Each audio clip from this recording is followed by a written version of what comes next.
Jésus-Christ, vrai Dieu, vrai homme.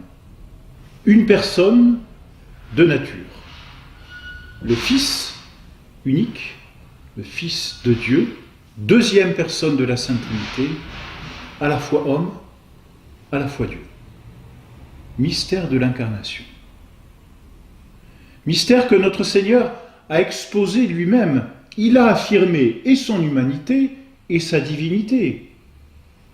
Il a affirmé sa divinité, et c'était surtout cela qu'il fallait affirmer, parce qu'elle était invisible aux yeux des hommes.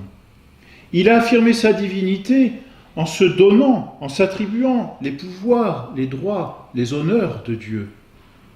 Père, glorifiez-moi.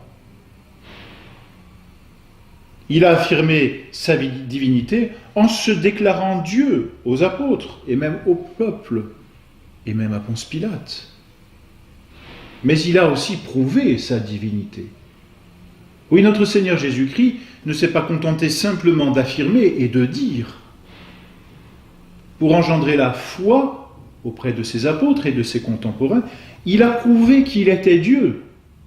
Il l'a prouvé par ses miracles, par ses prophéties, et aussi par la facilité avec laquelle il faisait les miracles.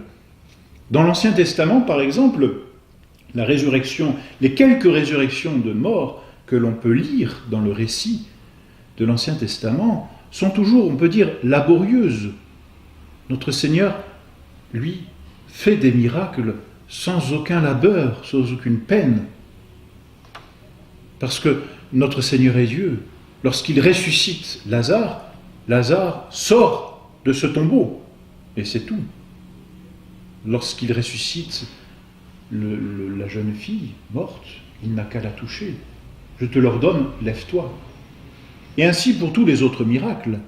Et on voit même cette femme hémorroïs s'approcher et toucher le manteau de notre Seigneur Jésus-Christ.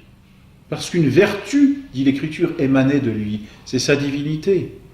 Il n'a même pas besoin de se retourner, il n'a même pas besoin de parler. Il pouvait faire des miracles ainsi parce qu'il était Dieu. Donc il l'a prouvé par ses miracles. Bien sûr, le plus grand des miracles étant sa propre résurrection. Nul ne peut se ressusciter s'il n'est Dieu. Et notre Seigneur s'est ressuscité. Il a prouvé aussi sa divinité par la sainteté de sa vie. Sainteté de sa vie qu'il a montrée à tous ceux qui vivaient à ses côtés, et particulièrement ses apôtres qui ont témoigné de la sainteté de sa vie. Il a aussi prouvé sa divinité par la sainteté de sa doctrine, et la pureté même de sa doctrine. Et si l'on relit même l'Évangile, non seulement la pureté de cette doctrine, mais la simplicité avec laquelle il l'expose. Or cela, c'est bien propre à Dieu. Dieu est simple, nous l'avions dit. Et notre Seigneur, lorsqu'il expose sa doctrine par les paraboles, l'expose avec une simplicité presque désarmante. Et puis il a prouvé sa divinité par l'institution et la conservation de l'Église à travers le temps. Il est donc vrai Dieu, mais il est aussi vrai homme. Et le dogme nous oblige à tenir que notre Seigneur Jésus-Christ, qui était vrai Dieu, était aussi vrai homme. S'il était vrai homme, cela veut dire qu'il avait un vrai corps et une véritable âme, tout comme les hommes. Notre Seigneur avait un corps de chair, et non pas simplement l'apparence d'un corps. Et le Verbe s'est fait chair, dit l'Écriture. Voici que nous montons à Jérusalem, où le Fils de l'homme sera livré et mis à mort. Et puis même après sa résurrection, lorsqu'il rencontre ses apôtres, il leur dit « Touchez-moi et considérez qu'un esprit n'a ni chair ni os, comme vous voyez que j'en ai. » Notre Seigneur donc a manifesté qu'il avait un véritable corps. Et s'il n'avait pas un véritable corps, il n'aurait pas pu souffrir. Et donc il n'aurait pas pu nous racheter. Tout n'eût été que mensonge et illusion. Et nous l'avons vu, et nous l'avons touché. C'est ce que dit Saint Jean. Bien sûr, lorsque je dis le Christ avait, il a toujours. Mais j'entends là notre Seigneur dans le temps où il vivait sur terre. C'est la raison pour laquelle j'emploie ce passé. Mais notre Seigneur a toujours un corps. Depuis qu'il l'a eu, depuis qu'il s'est donné ce corps, il continue de l'assumer. Et donc ce mystère de l'incarnation est un mystère qui perdure aujourd'hui. Notre Seigneur est toujours vrai Dieu, notre Seigneur est toujours vrai homme.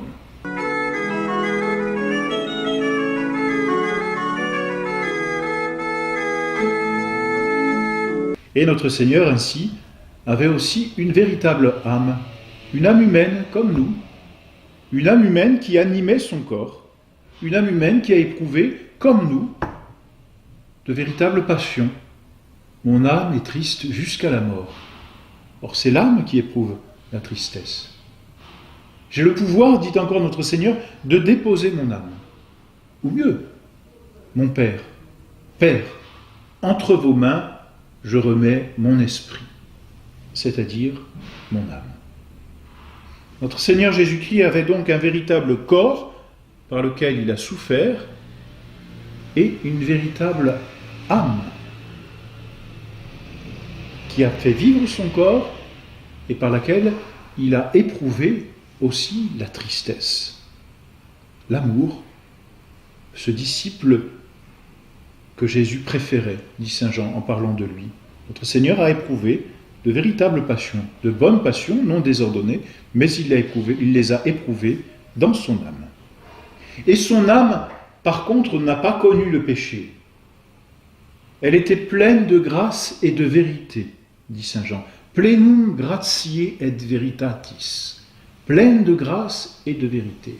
Notre Seigneur avait dans son âme la grâce, et avec la grâce, toutes les vertus et les dons du Saint-Esprit. Isaïe, du reste, a prophétisé de notre Seigneur Jésus-Christ en disant « L'Esprit du Seigneur repose sur lui, esprit de sagesse et d'intelligence, esprit de conseil et de force, esprit de science et de piété. » Il avait donc les dons du Saint-Esprit. Il avait la grâce, il avait les vertus. Ah, il n'avait pas la foi. Notre Seigneur Jésus-Christ n'avait pas la foi. Mais c'est normal. Il voyait Dieu face à face. On n'a plus besoin de croire ce que l'on voit. Tant que l'on ne voit pas Dieu, on est obligé de croire. Tant que l'on ne contemple pas les mystères de Dieu, on est obligé d'y croire. Notre Seigneur était Dieu. Alors il n'avait pas besoin de croire. Je suis Dieu. Je suis la vie. Je suis la vérité. Donc notre Seigneur n'avait pas besoin de croire. Il avait plus que la foi, il avait la vision béatifique. Il voyait. Il est Dieu. Mais son âme voyait Dieu. C'est un mystère. Mais il avait la vision béatifique. Il n'avait pas l'espérance non plus. Parce que l'espérance est le propre de ceux qui ne possèdent pas encore. Or notre Seigneur, par la vision béatifique et du reste du simple fait qu'il était Dieu, possédait la vie éternelle en lui. Donc il n'avait pas l'espérance.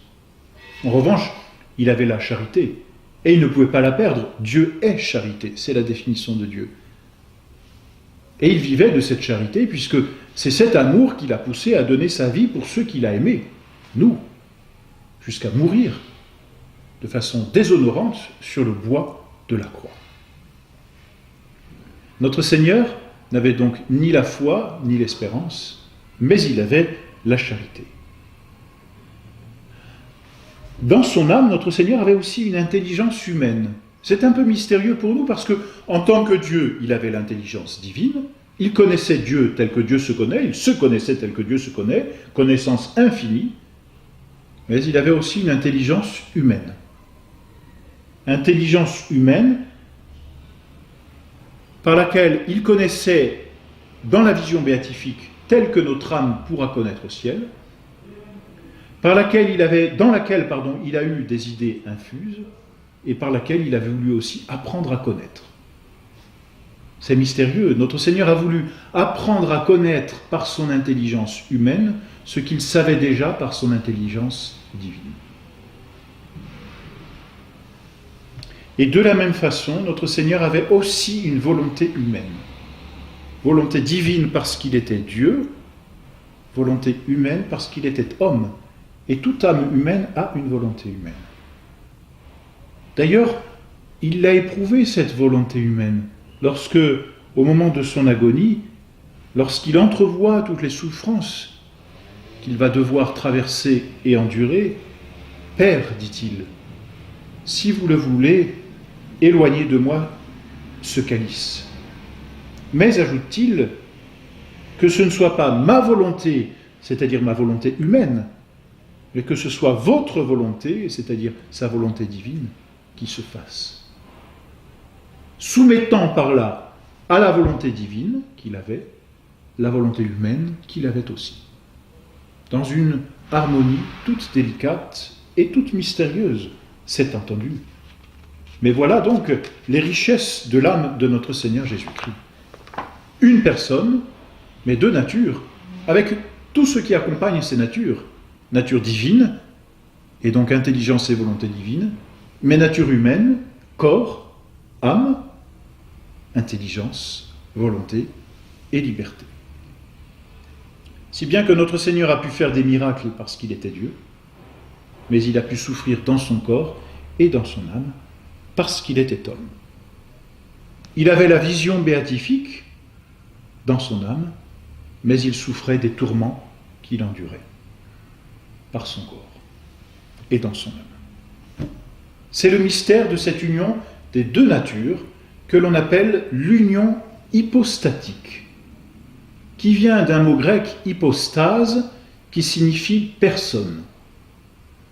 Notre Seigneur Jésus-Christ est Dieu et homme, il a donc deux natures qui sont intimement unies, mais pas mélangées pour disparaître, qui sont intimement unies dans l'unique personne, la deuxième personne de la Sainte Trinité. C'est ce que l'on appelle l'union hypostatique, union de deux natures, nature divine et nature humaine, dans une seule personne, la personne divine, qui est la deuxième personne de la Sainte Trinité.